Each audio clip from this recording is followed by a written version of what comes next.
Welcome to Property Showcase, the podcast that brings you closer to the service providers that can inform your decisions about how you buy, manage and research top investment opportunities. Be informed and become a better investor with Property Showcase. Our first guests on the show today are Julian Fadini and Sasha Moore. Julian is the founder of Property 360 and Sasha is the market strategist at Property 360. Hello, Julian and Sasha. How are you both? And welcome to the show. Thank you, Tim. Thank you. Now, I'll start with you, Sasha, if we can. And we've seen in the marketplace that there are a lot more people seeking out acquisition advisors, and we see this as a bit of an emerging trend. Can you talk us through that a little bit and what's behind it? Yeah, absolutely. So what we've really noticed is investors becoming more and more astute and also aware of their own limitations. So to quantify that, as a result of the market emerging and morphing into a more astute platform, what's happening is investors are actively seeking the advice of planners, advice of brokers, advice of accountants, and more so also acquisition advisors. So what an acquisition advisor is a niche segment which provides very specific advice about a property portfolio. So similar to the other professions, but it really focuses in on a 360 or a holistic view of that property portfolio with the explicit objective to reduce risk, to maximize investment return, and to really enable the investor to make smarter choices in a time-poor environment. So where that's really working is investors are aware of the due diligence that is required to make a sound decision. Do they have access to the reports? Are they able to speak to the agents? Are they aware of the infrastructure of an area?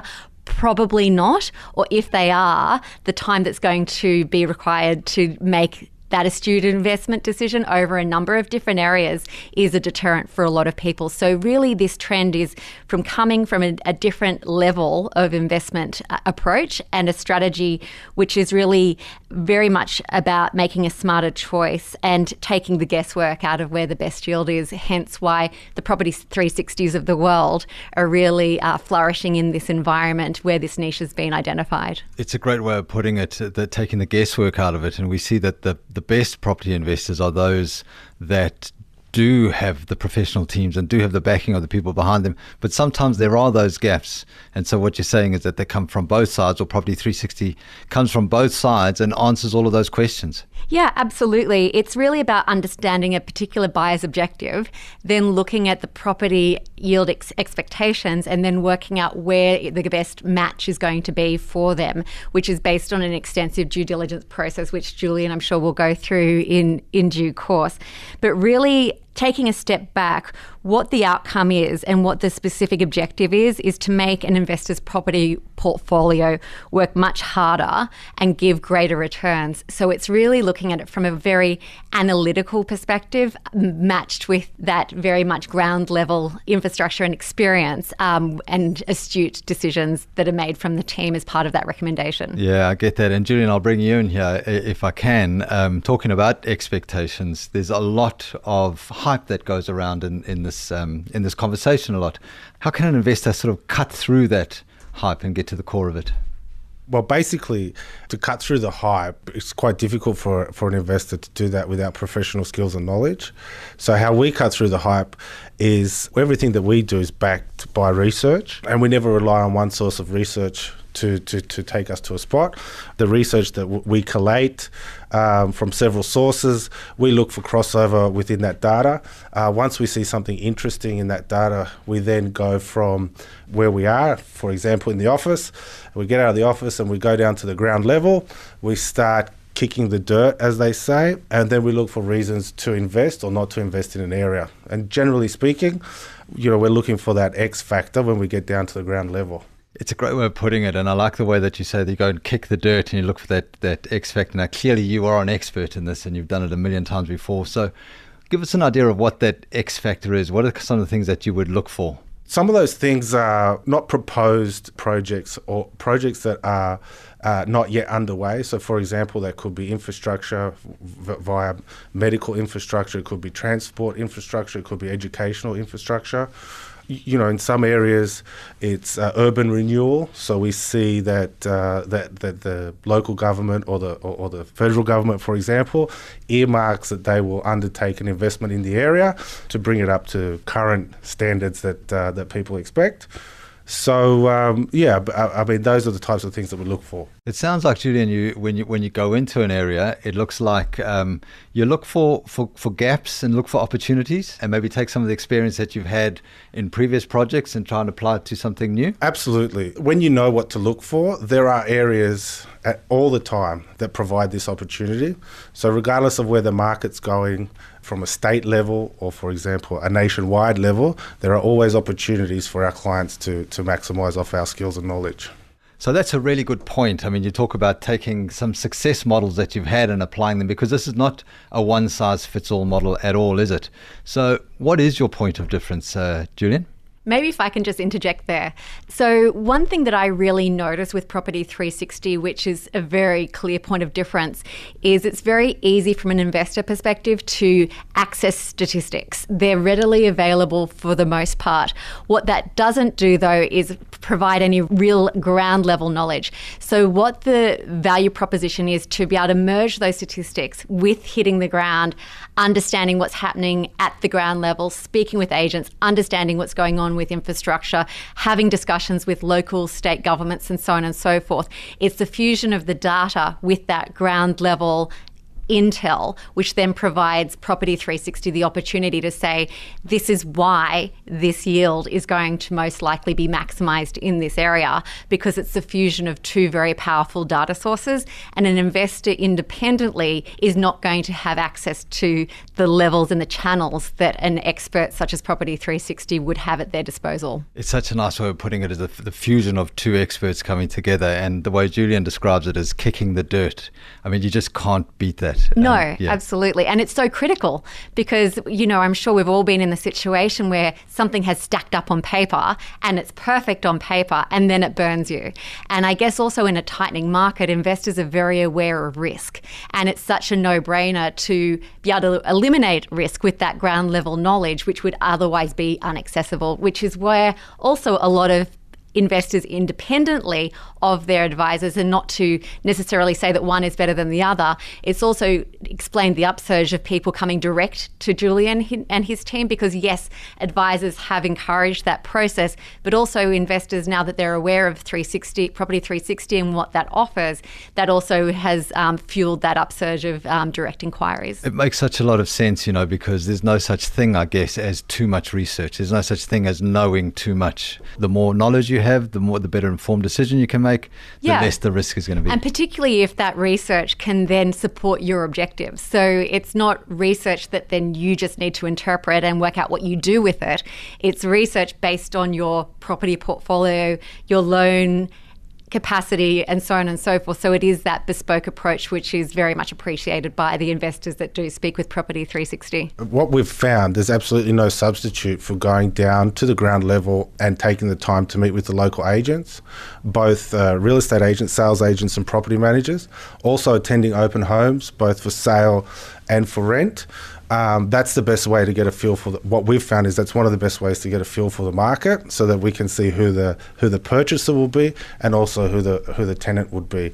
And we work backwards from that model to get the results that we've got. And what we've found over time is there's absolutely no substitute for that quality of additional research, which isn't just numbers and facts and figures on a page. It's actually having somebody on the ground that has an instinct for it and asking the right questions. Exactly. I mean, data can be interpreted in so many different ways. However, if you're there face to face, belly to belly with the market, we've found that's the best way to make sure we get those results. Julian, Sasha, it's been a pleasure having you both on the show today. Now, if anyone wants to learn more about Property 360 and anything else that we've chatted about today, how can they find you? They can call us on our number 1300 522 089. Fantastic. Thank you both for coming in today. Thank you. Thank you.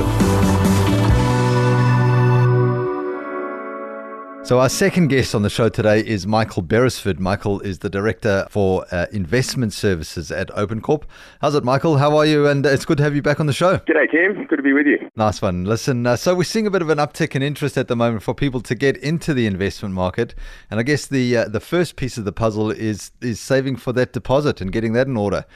Michael, in your 15 years of investing experience, what's the best? And what I mean by the best is the quickest way to get that investment deposit in order. Perhaps you can give us a couple of 3 or 4 tips from your experience. Look, what I'd say to start with is the hardest property that you'll ever buy is the first one, and that's because you do need to save that deposit. So any way that you can get into the market as quickly as possible is obviously going to pay massive dividends long term. So the quickest way, and I guess the most creative way to be able to get that deposit for the first property is actually to think about how you can get that money in the amount that you need as quickly as possible. For some people, it's going to be saving that deposit over time, and if that's the strategy that you need to employ, then it's really about being disciplined and being prepared to make some sacrifices.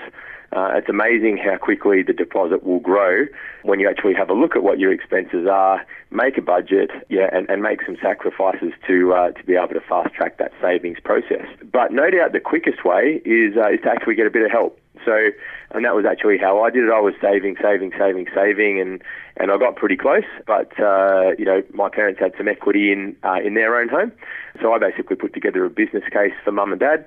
I said that I needed 10K to be able to get enough deposit to buy my first property, and was able to show the fact that I was income strong and could repay that back to them over a period of 12 months. They lent me that money and it allowed me to get into that first property. I got a really good lesson in the benefit of being creative when it comes to your deposit, because I bought that property in Perth in late 2003. The Perth market was very strong between 2004 and 2007. And that property, grew nearly 80% in about 3 years. So the opportunity it afforded me to be in the market with a property versus me continuing to save and missing out on getting exposure, that really made a massive difference for my portfolio over time. So have a think about how you can raise that money the quickest. And don't be afraid to ask the question and be creative to be able to get started. Sounds like there's a couple of options in there, and I really like the way they say once you get started and you start to build a bit of a deposit, it starts to multiply quite quickly, doesn't it? It's quite motivating to see that savings balance grow.